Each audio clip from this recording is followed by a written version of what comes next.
of Dr. Martin Luther King's Southern Christian Leadership Conference during the 60s, and has founded and pastored the Way Cathedral, a multi-million-dollar sanctuary in Danville for approximately 50 years. For Campbell, social justice in ministry is not, however, just a thing of the past. He continues to serve as chief presiding apostle of the Way Worldwide Church Organization, an international organization with over 500,000 members. I present to you Apostle Lawrence Campbell.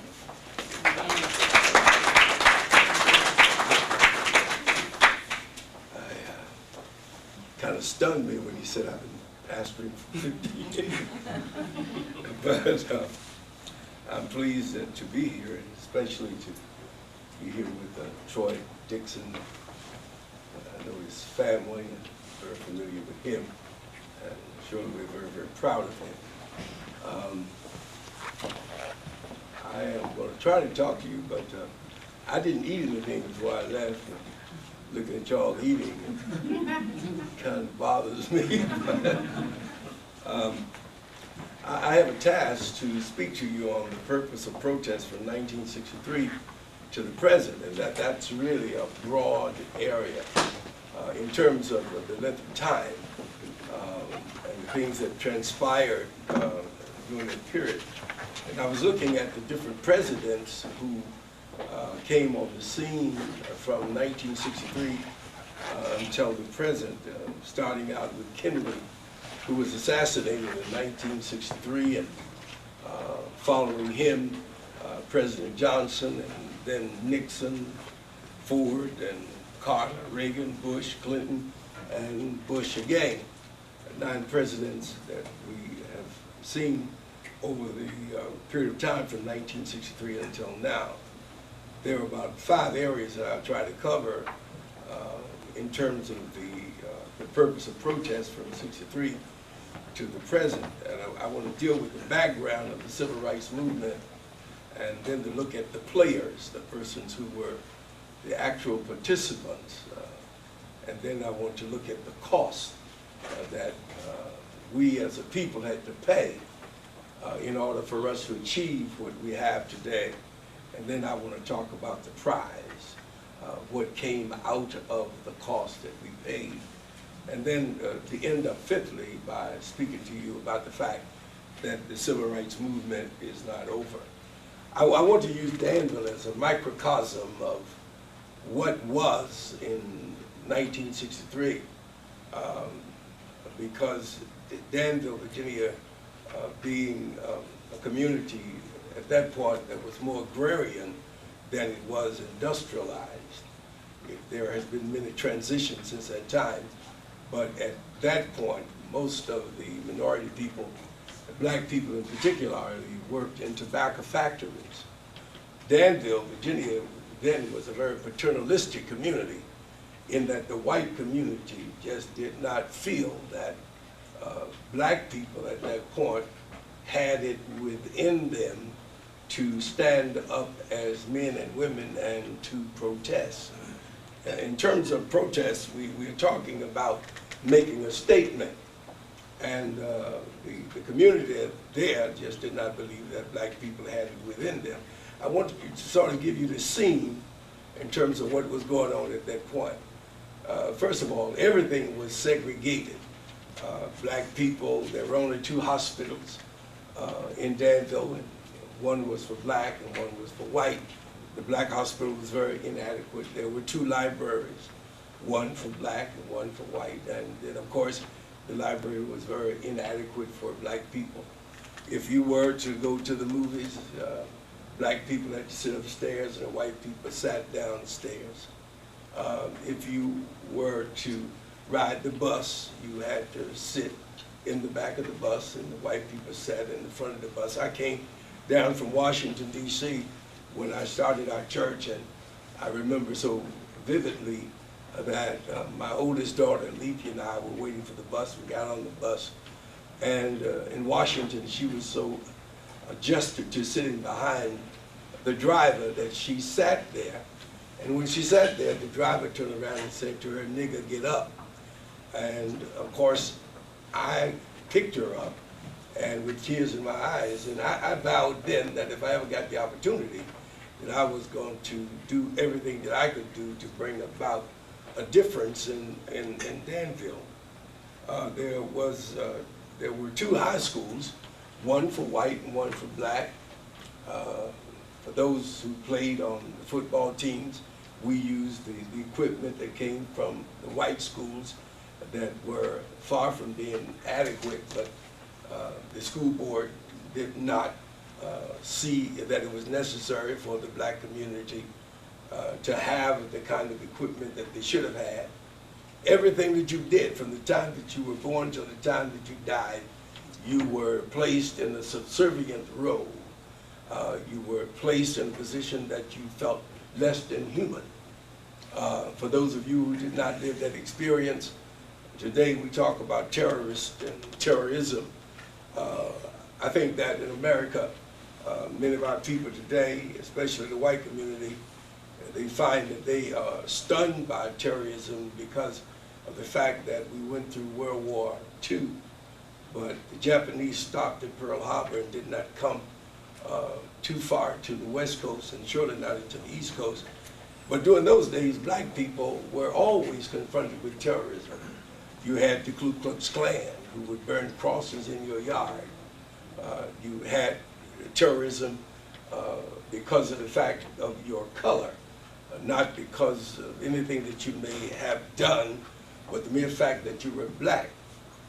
I can remember walking on the street in South Carolina, and to give you the background of the Civil Rights Movement, and I was walking down the street, and there were some white people who were approaching me, and they said, "Nigga, get off the street." And we had to step off the sidewalk and walk in the street. There was a white friend of mine. We were in Chicago together, and I thought we were very tight until we got down in Charleston, South Carolina. And when we were to get in a cab, the cabs there would not allow black and white people to ride in the same cab. And he, rather than to stand up and to maintain that friendship, he chose to fall into the status quo, and our friendship was broken. That was the kind of atmosphere in which we lived in the 60s. Now, bear in mind that in the 60s, the decision of the Brown decision for school integration was made in 1957. But in Virginia, Danville in particular, they did not integrate the schools until 1963 because of that paternalistic attitude and those persons who were trying to keep things as they were because of the fact they did not want to see change come about in the community. So everything, when you were born in a segregated hospital, and when you died, you went to a segregated cemetery.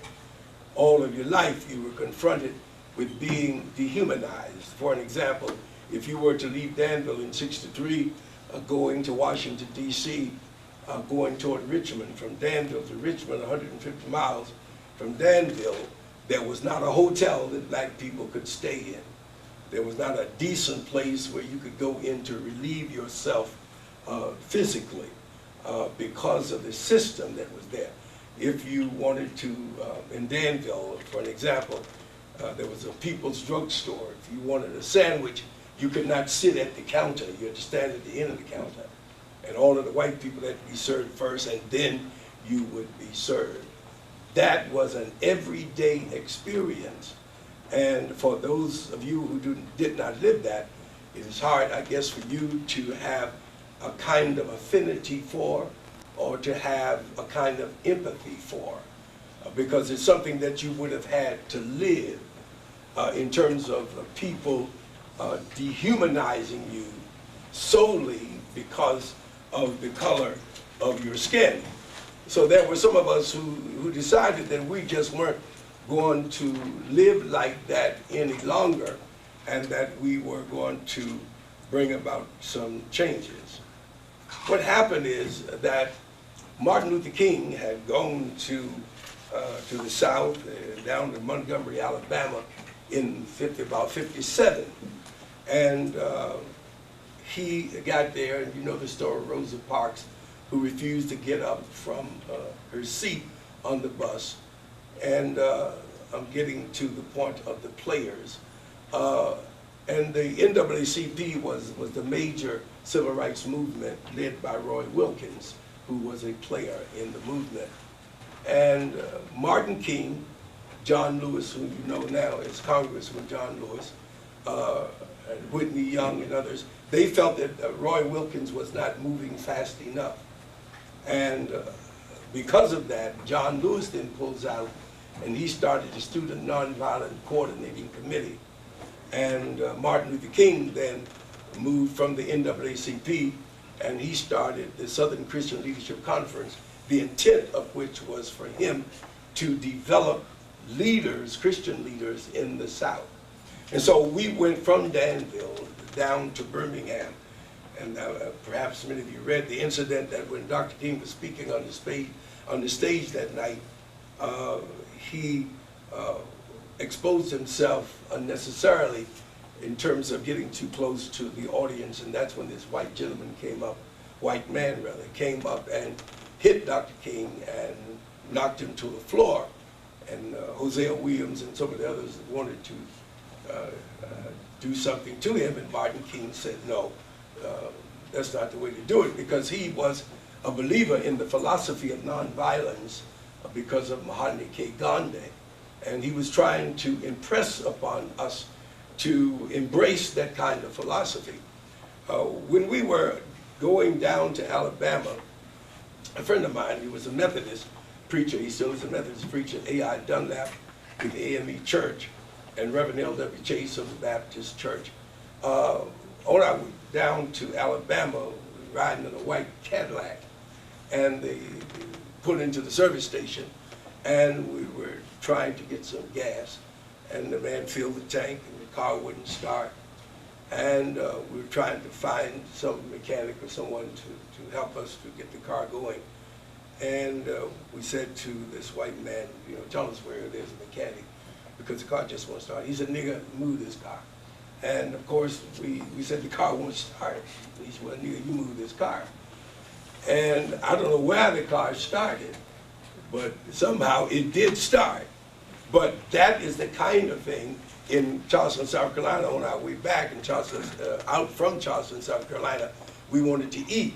And we put up to this restaurant. There was a sign on the door that said, read it and run, nigga. If you can't read, run anyhow.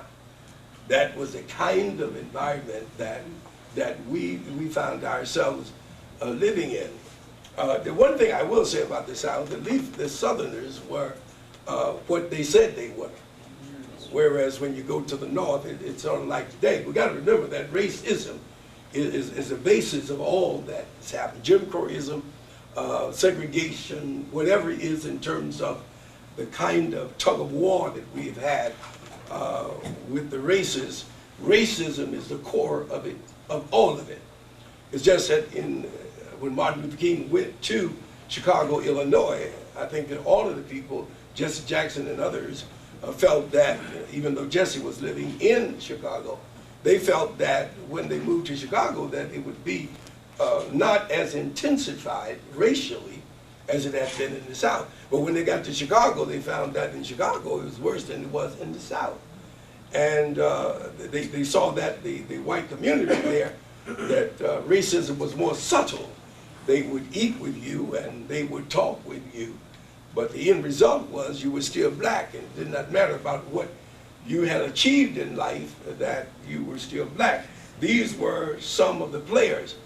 In 1963, when President Kennedy was assassinated, it was a grief-stricken situation because black people saw the Kennedys as being a family and people in power that were for the cause of black people. And if you look at history itself, Kennedy was the first president since Harry Truman that really dealt with issues that were germane to black people in terms of bringing them out of that awesome state of being denied the right to vote and to have privileges. For an example, in Danville, Virginia, and it was worse even further south. The only way you could vote in Danville, you had to pay a poll tax, which was $1.50. The further you went south, you had to either quote the Constitution, and who in here today, who can verbatim cite or recite the Constitution of the United States. I mean, all of those were just means by which they were trying to stop us from becoming what we should become. Some of the players like Stokely Carmichael, John Lewis, Ethel Randolph, Whitney Young, James Foreman, all of these people were participants in the movement in the 60s. But there was a cost that we had to pay. For an example, my wife is sitting over here. In '63, 6 years from the decision of the integration of the schools, on this one particular day, we had gone to Alabama, and Martin Luther King had come to Danville, and he had been talking to me about working with him in some capacity, but I chose to stay in Danville. People like C.T. Vivian, who lives not too far from here, Hosea Williams, who is now deceased. But in '63, we've gone to the library and tried to integrate the library, and in order to keep black people out of the library, they moved all of the tables out. We instituted a suit that's called the omnibus suit. That was a suit, a legal suit that was designed to integrate everything in Danville. They did give us integration in Danville in the library, but they called it vertical integration. That meant that all the black people could go into the library and read books, but nobody could sit down. The black people and white people could be there, but no one sat. So they called it vertical integration because no one could sit down. Then we wanted to integrate the lunch counters, the hotels, and all of those things. And I was put in jail for the second time. And while I was in jail, I had just gotten out that day for lying in the street, blocking traffic and that kind of thing. My wife and 49 other people decided they would go down to the jail so that they could have a prayer vigil to pray for the people who were incarcerated. Some of the people who were in Danville during that time, I mentioned Stokely Carmichael, Marion Barry was there, Julian Bond. I'm talking about players now, of course, Martin Luther King, Ralph Abernathy, Hosea Williams, C.T. Vivian, Fred Shuttlesworth. All of those people were in our city at that time. So they went down, 50 of them, to pray for the people who were in prison, incarcerated. And the area, you had the jail here, and you had another building over here. And when my wife and others got in the corridor between the jail and this other building, the city of Danville had deputized white garbage collectors, and they fenced them in, and they had hose pipes, and they hosed them down, and they beat them with billy sticks. And there was one time when I felt that the nonviolence just wasn't working because I'd just gotten out of jail. When she got back to church, I knew how my wife looked when she left.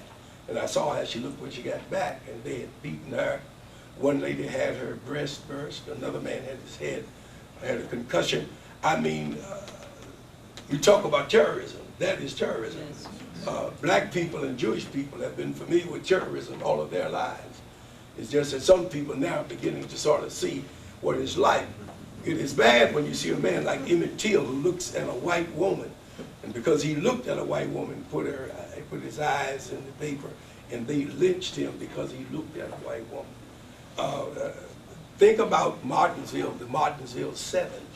7 men, you know, how they incarcerated them, and all of the dehumanization that they went through because a white woman said that they raped her, and then she said that they did not rape her.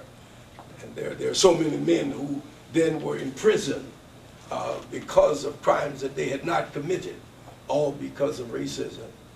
And I'm going to get to that a little later here. The cost that we paid, there was a tremendous cost that we paid. People like Medgar Evers, who lost his life because of trying to improve voting rights.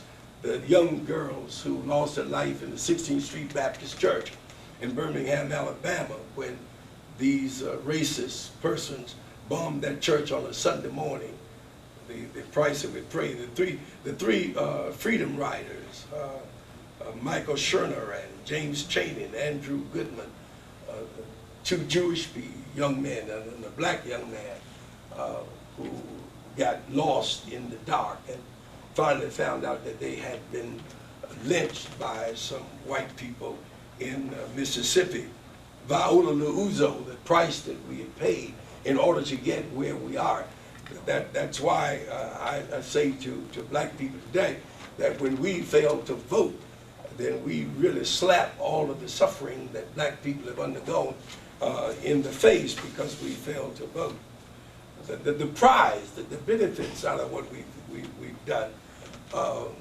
When I think about the benefits that we've gained as a result of what we've gone through, I look at people today like Jerry Falwell, who gets on television and now he talks about how much he loves God and how much he loved black folk. I wish he'd said that years ago when he was whipping our butts, trying to stop us from getting integration. If you look at Lynchburg, Virginia, if there was a city that had massive resistance, it was Lynchburg, Virginia. And Falwell was one of those persons who was in the forefront of black people not becoming a part of the mainstream of Americans' benefits. And he fought vehemently against the integration of races. When you look at the church, the white church overall did not do very much in order to bring about change in America, except for a few groups. You take the persons in the Catholic Church, if you take the Jewish rabbis and those people, of course they were very much in the Quakers, they were very much involved. But people today who call themselves Southern Baptists and people who call themselves evangelicals, who loved God, they were the persons who were fighters against integration. In Virginia, you had what is called a message in nation law, that if you wanted to marry someone, even though you were ordained, you had to put up a bond. And the reason why you had to put up a bond is because the state of Virginia did not allow a minister to marry a black person with a white person. And these persons like Jerry Falwell, who was so much against integration, and now you look at his program and you see a little black face cosmetically, and like a mannequin sitting up there. That's why, for me, I'm a Christian, but I don't really support Christian education because I think it's all a farce. I think that many people today are just using that language, Christian education, hoping that they can get some vouchers from Bush so that they can foster their fundamentalist beliefs. What I'm saying to you, that here are people that in the 60s, I know you can get saved, you know. And I hope that they did get saved. But the fact of the matter is to see how they were so much against black people getting their human rights and civil rights, and to see them today in a cosmetic form pretending, in my opinion, how much they love black people and want to see black people together. I think that is something that all of us ought to look at and think about it before we accept it. So some of the gains that we had, I think for me, was the 1965 Civil Rights Act that gave access to hotels, restaurants, and really freed us that we could have the right to go into these places. Now, the fifth thing is the civil rights movement over? No, it's not over. Even though we fought to get all of these gains, we don't have the money to enjoy it. We're talking about affirmative action. We got people who are fighting that. That's one thing I like about Colin Powell, even though he is a Republican. He did tell Bush from the very outset that he was for affirmative action. And I think that when you see people who are talking against affirmative action, like Clarence Thomas, who's on the Supreme Court, and if it weren't for affirmative action, he surely wouldn't be where he is today. And so civil rights movement is not dead. We've got to continue to fight. The fight today is somewhat similar to what we're fighting as it comes to anthrax. Because if you inhale it, inhalation of it can be very detrimental and cause your life. It's so subtle, and people are afraid to pick up the mail. And today, in terms of people, you work on these jobs where you have access to different jobs and you're sitting in corporate gatherings. But even though you sit there, you're still dealing with racist folks. People who pretend that they are for gains when really they are not. So the civil rights movement is not over. The methodologies are different today than they were then. There is a difference between demonstration and remonstration. Then we were demonstrating. Today, we have gotten into the boardrooms and we're sitting in the classrooms, and we can come here to Duke University, where once black people could not go. But we still have not made it. We still got a long way to go. And so today, I'm pleased that you asked me to come, and they told me to not talk no more than 20 minutes, and I think I've talked about 22. So, so I'm going to close it and avail myself for Q&A.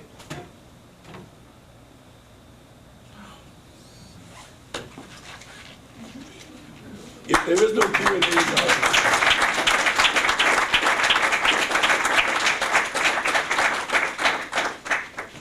are there questions? yes. I'm Don. I'm a pastor, by the way. I live in Danville. I was born and raised there. I was born in '63. You live there now? I do. I'm at Duke getting my master's degree in the seminary. But I was born there in '63, so I really don't, know anything about or remember any of it, personally. I wonder, though, how you see Danville now. How you think, how far we've come, and where you see where we are now. I see Danville in reality. I see. I was the chair of the Danville School Board. I was on the school board for about 12 years when Dr. Zachary Harrison, who was a dentist, raise your hand, Jack. He was on the school board. He's a member of our church, and he was on the school board as well. The reality that I see in Danville is now over 60%, I'm talking about the school system now, more than 60% black. Yet the faculty, in terms of teachers, may be between 30 and 32%. We've just put one other person on the Danville School Board. There are only 2 persons on the school board, black, out of 7. There have never been any more than 2. I went before City Council and asked City Council that they would give some parity in terms of the representation on the school board, and I felt that there should have been at least 3. And with all of the talk and trying to persuade people, we still only have 2 on the Danville School Board. I do not see that many changes in Danville. I just don't see it. And it comes out in terms of where you live. It comes out in terms of, take for instance, churches. If you look at Danville, in reality, you do not have white people who really are parishioners of black churches. Now, many of you know T.D. Jakes. I knew T.D. Jakes when we used to call him Thomas. I would go to him, and I went to him in Charleston, West Virginia before he went out to Texas. He has a mega ministry. But the percentage of white folk in that congregation is almost nil. However, you go around to some of the other churches where are pastored by white, and you can see a lot of the black people. What I'm getting at is that today, Doug Wilder, for an example, he was the first governor, black governor of the state of Virginia. He never rose above being a black governor. We just got a black judge. His name is Judge Wiley. And some of the articles that came out said something, and I'm paraphrasing, said that he's a judge and he really has a lot of responsibility to uphold his race and all like that. And so I took issue with that. I don't think because he became a judge that he has the burden of the black community on his shoulder. I mean, other judges are placed in office, they don't have the burden of the white community on their shoulder. I'm just saying there is still this subtleness of racism in the community of Danville that still has not let go of that paternalistic attitude. I think you're right. Yes, sir. Two questions for you. Well, civil rights.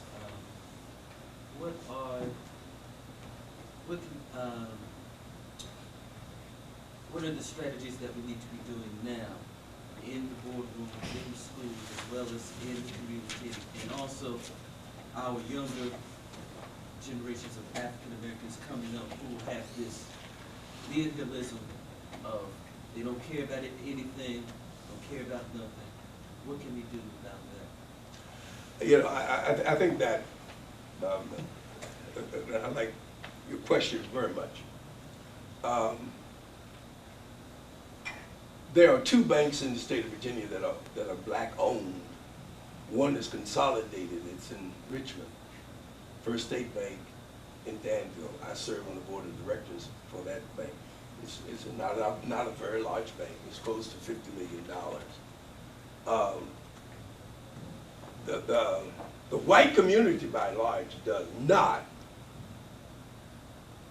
do business with that bank. The older blacks do, but the young blacks don't.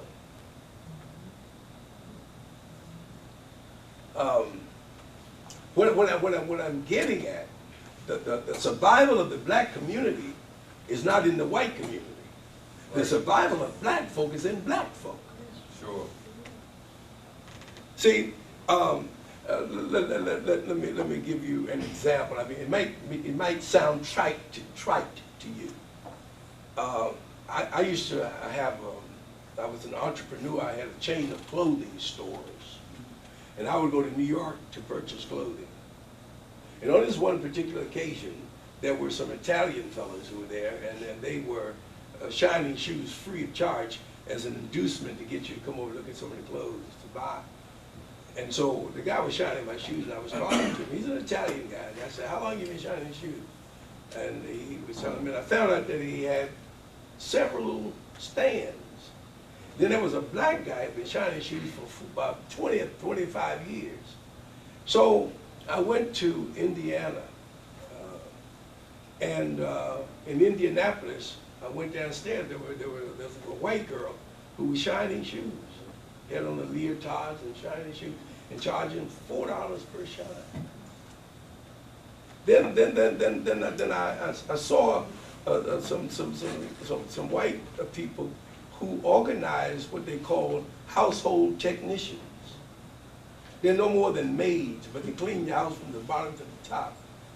What I'm getting at is that things that we used to do to make us entrepreneurs and so forth, we've let them go. But the worst part about the whole situation is the lack of support of us for each other. Therein is the thing. I think that, look at Al Sharpton and Jesse. I mean, all that the media is saying now, Al Sharpton is trying to do everything he can to move Jesse out the way. And Jesse and Al are taking every opportunity they can find to try to prove to everybody they're not doing it. Because of the fact that the media knows if there's a race of people that's been studied by sociologists over and over, it's us. I could talk more about that. I hope I answered your question. The survival is in us. Anybody else have a question? Yes, sir. I was sitting here listening to you talk about some of the prices that the people had to pay for the African American race, and myself as African American has grown up listening to some of these horror stories. And now you have a turn towards reconciliation. Do you think reconciliation is realistic? If so, what are some of the means that we can actually reconcile? I'm not reconciling. I mean, I don't know who's reconciling.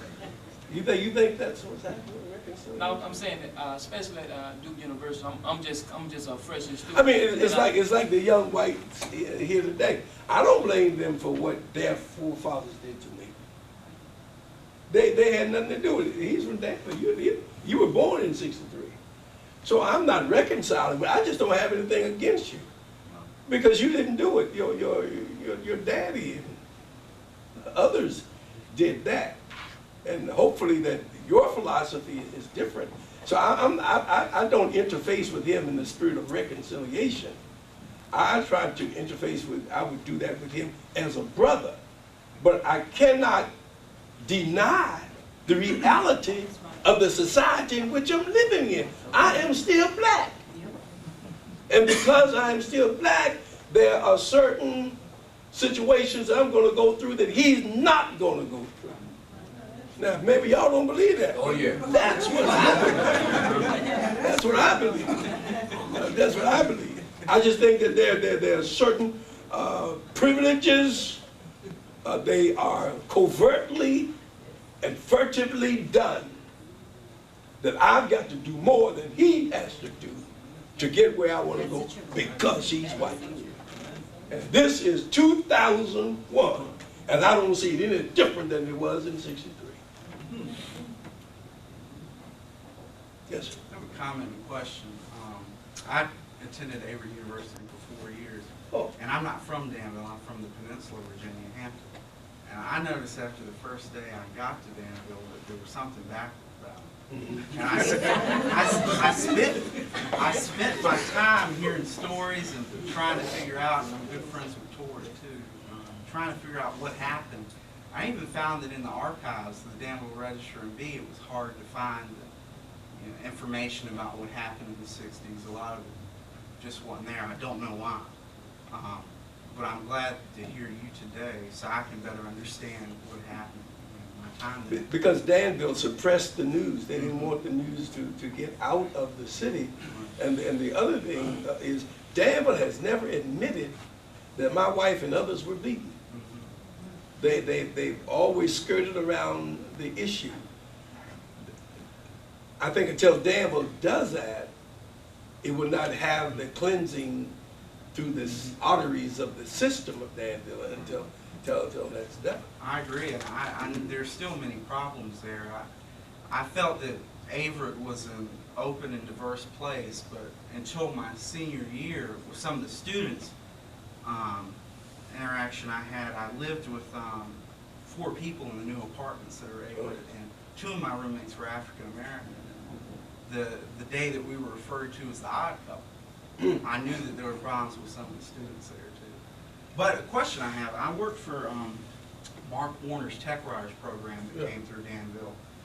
For those of you that don't know about it, was we just had it, that's Phyllis from our church. She chairs that. To enhance technology in areas where people or technology suppressed. Yeah. And I found it so interesting that a lot of the white churches wouldn't accept us to come in and do the program where more of the African American churches did. And sometimes I felt maybe it was because we were the African American churches, and the predominantly white churches where there were African American parishioners were accepting us coming in. What do you think of the church relations as far as the predominantly white churches and African American churches in Danville? I think that the white churches in Danville are indicative of white churches all over America. I don't think it's really any different. White people tend not to want to be a follower of a black person. You don't find too many white people going to black dentists. You don't find a lot of white folk going to black lawyers. You don't find a lot of white folk going to black architects. You don't find many of them going to black preachers either. Just like black people have gone through that mental brainwashing, or feeling less than who they are and what they should be.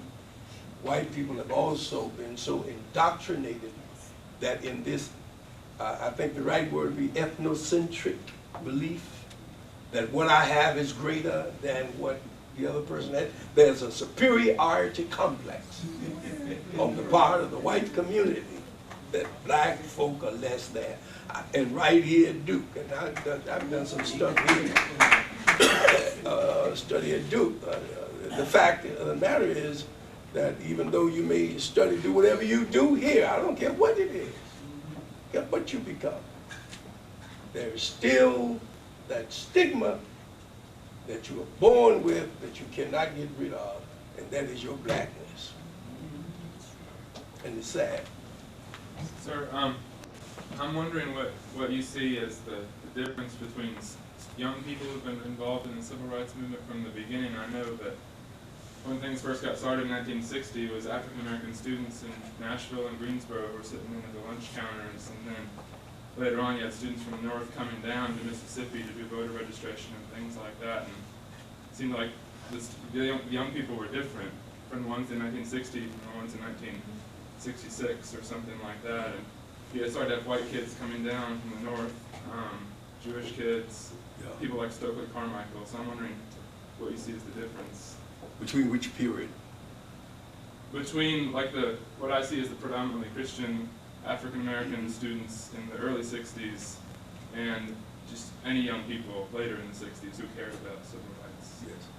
Well, I think that if you take the periods of time, if you were to take Stokely Carmichael, who embraced Black Power, Eldridge Cleaver, who was a part of the Black Panthers, you're talking about, at that point, young people. Martin Luther King, too, was young. John Lewis, for an example. I think John probably would have been about 21, 22, or something like that. But his approach was altogether different than those persons. And I think, too, a lot of it has to do with what you would have had to have undergone. You know, the experiences that you experienced. Some of the people who came from the North, depending on what part of the North, they saw the South different. Some blacks in the North felt that they were like emancipated, and that the other blacks in the South were living on kind of a slave plantation, because if you're in New York, you could go to Harlem, and then you had the Renaissance experience, and you had hotels, you had so much, or even if you went to Atlanta, the Mecca of Atlanta was altogether different from that of Danville, Virginia. And so I think that different people brought different attitudes to the situation based on where they were from, as it would relate to geography. Yes, sir. I heard you comment earlier, and I was hoping that you could sort of comment more fully on the role of the media, particularly as concerns like the sort of withholding of the truth or the full truth in Danville, and certainly around, Well, in our area, the role of the media. Let's take the local newspaper. During those times, if a black person wanted to get married, you couldn't even put that in the newspaper. Most of the articles that you saw about black people in the newspaper were when they had killed someone or broken in somewhere. It was always something that was in the media that demeaned and defaced black people. That's what I mean. But when you get to the civil rights movement, you have to remember that that was one of the ways, by not publicizing the protests, to keep what they called outsiders out.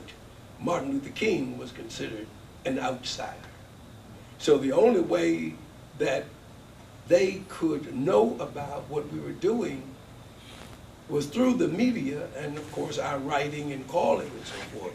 But the media, like the New York Times, when they finally got what was going on in Danville, the Washington Post, when they found out the Atlanta Constitution, these newspapers then started sending reporters here. But that didn't happen until some friends of the civil rights movement found out about how these people were beaten and the struggle that we were having, and then the spotlight, and that was one of the reasons why the news didn't get out, because Danville did not want itself to be spotlighted like it was for many reasons. But the media did that, and of course I think they're doing it even today. Yes? How do you feel about the events that happen today, how it's going to affect racial relations in the United States, particularly affecting people of color? I didn't hear you, sir. With the events that's happened recently in the media with the September 11th, how people of color are being targeted as potential terrorists and things like that, how is it going to affect race relations here in the United States?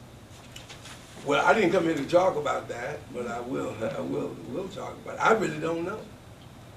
I really don't know how it's going to affect us. I do know this much, that when the planes went into those buildings, everybody in there, whether you were black or white, went down. So I don't think that it's a race thing. I really don't think it's a race thing. I think it's for Islam. We know that's not really their teaching to take lives like that. That's an offshoot of Islam. I mean, that's not really the Islamic faith. But the foundation of what is going on is political and religious.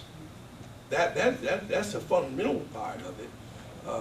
If you look at it keenly, you'll see that for those persons like bin Laden, he resents the fact that even our women are as free as they are.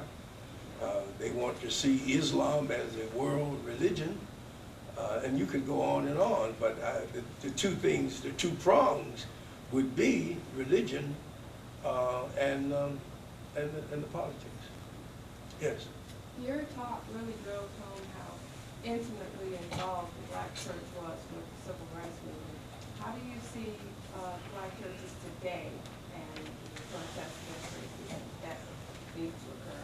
I see the black church not as involved as it was. That's how I see it. Do you think that some of the involvement that is there sometimes does more harm than good? I say that in thinking of people like yourself and Dr. Harrison and Sylvester Jennings and Doyle Thomas and Ruby Arthur, and ones in Danville who, through great leadership, have made strides. Obviously, you know, there's much more to be done. But I think sometimes there's also bad leadership. Yes. That sometimes, because of bitterness of things that have happened in the past, can't move beyond that, or can't see to the other side of it to start working towards something different, because there's still so much of a grasp on the past. I think some of that comes through our churches as well. How do you see it? I think you're exactly right. I think you answered your question as far as I'm concerned, because you don't see that interaction of the black church and the white churches in Danville at all. I've just been there a long time. For an example, in our closing, Reverend Barber, who is at Westover, his father pastored Baptist Tabernacle when he was down on Thomas Street. Out of that church, you got the church on Worsham Street. Temple came out from that church, and then Bradley, that had I forget the name of that church now, but he's deceased. But Doug Barber was a pastor there, and then he goes over to Westover, and that church in Westover merged. South Hall. South Hall, that's right. Those churches merged, South Hall and Westover merged. But the fundamental beliefs are still the same. I don't think it has really changed. Now, there's friendliness. We shaking hands and all that kind of stuff. But when you get down to the nitty gritty, ain't nobody, getting that going out their way. That's just it.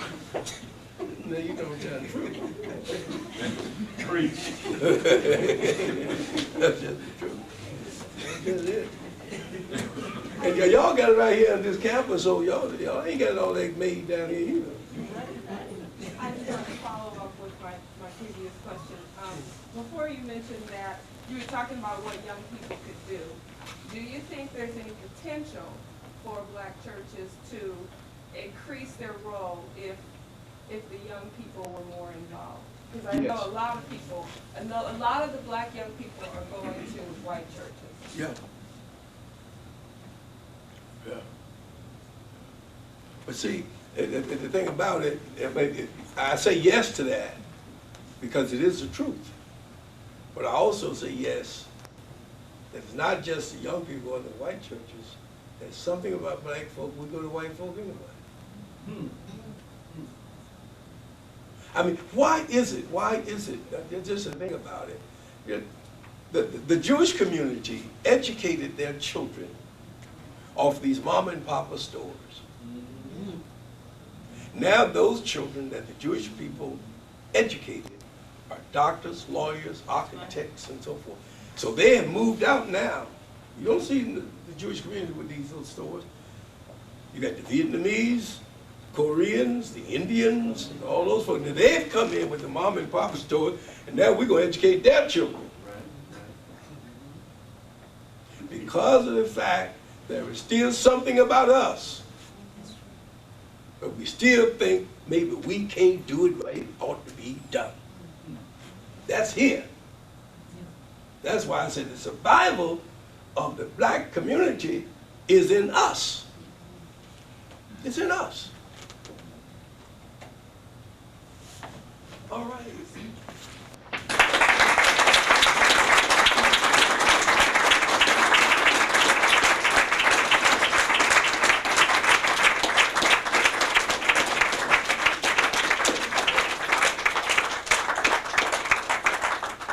Just wanted to take this moment to thank Apostle Lawrence Campbell for a treasure and a real gift for the Mary Lou Williams Center. It's an honor to have you. And also to remind everyone who may not already know, of course, following from last year's social protest, we had our own Duke Student Movement protest, sort of following the printing of an inappropriate ad in our newspaper that was racially very offensive. There was a student movement, of course, I'm sure many of you are aware. One of the participants of that movement was a woman named Kamika Haynes. She's a photographer, and she chronicled many of the events of that protest movement. That photo exhibit will be on display at the Mary Lou Williams Center this Friday, and we're going to have an opening for it at 4:30 this Friday, if you haven't already been made aware. So I'd like to just sort of link that in so that we can see that as far as Duke University students, African American students particularly, are following, the protest continues. Once again, thank you. Thank you for coming.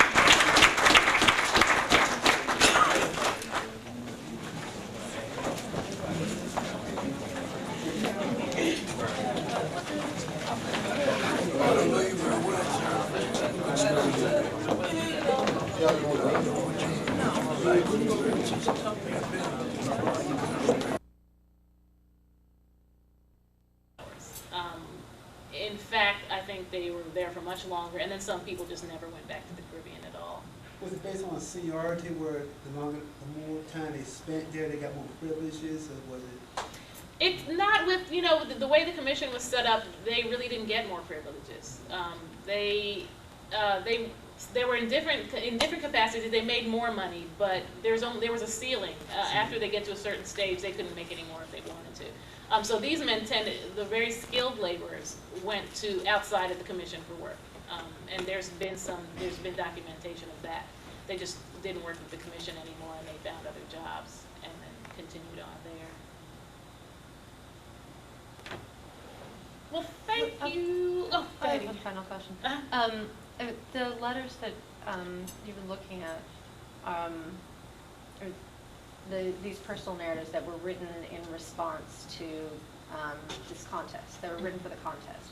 And so they're all written like 50 years after. Mm-hmm. So, and after you have 50 years of these other sorts of cultural texts, like oral histories and the literature and the songs. So you have these stories of the canal workers' experiences and the figure of the canal worker in literature circulating for this time. So to what extent do you think, or have you been thinking about how these letters are written like in response to sorts of expectations of how that experience would be represented? Right. Technically speaking, these letters were the first oral histories. Okay. Nobody collected anything before that. Oh. And the literature didn't begin until after 1950. So they might have had access to the literature. Because Lambings in the Cast of My Skin was written, I think, in 53. But I think the literature, Caribbean, because in the English-speaking Caribbean, they were trained under English system, so they read the classics, English writers. So very few would have read and recognized Caribbean literature as a legitimate literature. So very few people read it then, and even of the people who read it, it was mostly foreign, people in England, maybe the United States. If you read it in the Caribbean, you were probably of upper class and you had the leisure to sit down and read. So the men, I think, who wrote these letters would not have been the ones to read them. But I do think that they were either responding to a myth about themselves or creating the myth about themselves, or otherwise engaging with this myth about themselves, because none of them said that, these people, none of them projected an image of themselves as exploited labor. All of them had this sort of grandiose sense, not all of them, many of them had this grandiose sense of themselves as agents in this project. Others, on the other hand, responded to the contest because they thought they could get more retirement money, right? Because after the canal, they were infirm in many ways, and the Isthmian Canal Commission did not make plans for retirement plans for non-U.S. citizens, right?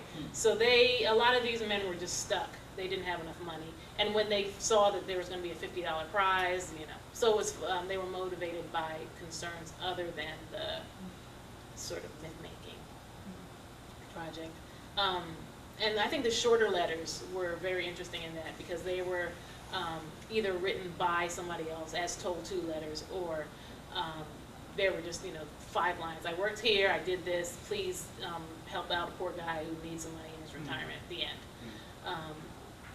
And then I think that's something that I don't think the Isthmian Historical Society who ran the contest had any idea it was going to happen, because they never talked about it. They never, it was just pretty much they were out of luck. So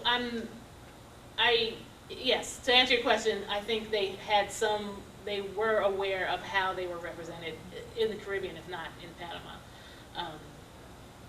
Particularly this one man, I can't remember his name right now, but he was very clearly giving the Historical Society excerpts of a larger memoir. He was writing his own memoir, and so he was very aware. But I think for the most part, these men weren't trying to they weren't responding to a larger dialogue, at least not in literature.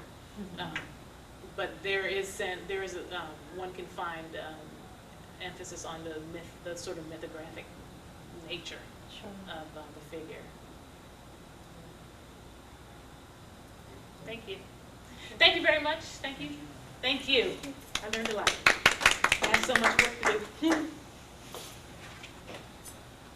You didn't tell me your name.